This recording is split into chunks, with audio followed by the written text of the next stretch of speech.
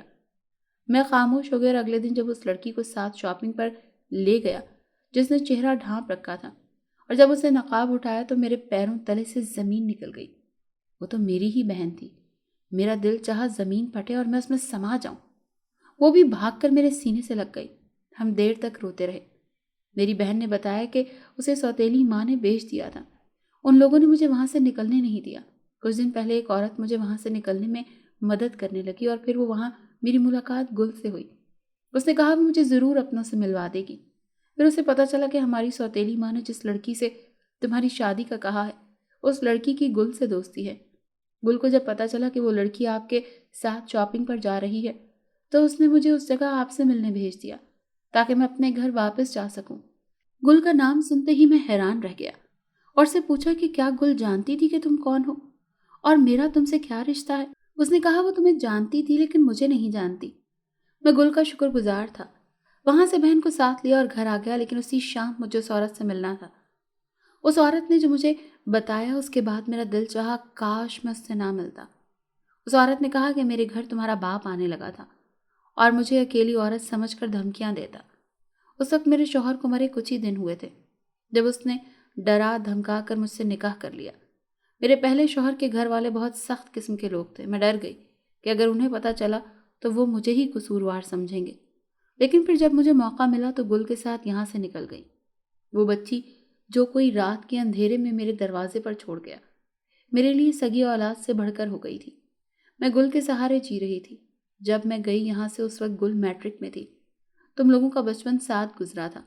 سب کچھ تمہارے باپ کی وجہ سے ہوا۔ اگر مجھے معاشرے میں جائز مقام دیتا تو میں اسے کبھی بد دعا نہ دیتی، لیکن میں یہ نہیں چاہتی تھی کہ اس کی غلطی کی سزا اس کی بیٹی بھگتے۔ میں تو یہ چاہتی تھی کہ ایسے خود غرض اور دھوکے باز کی بیٹی ہو ہی نہ۔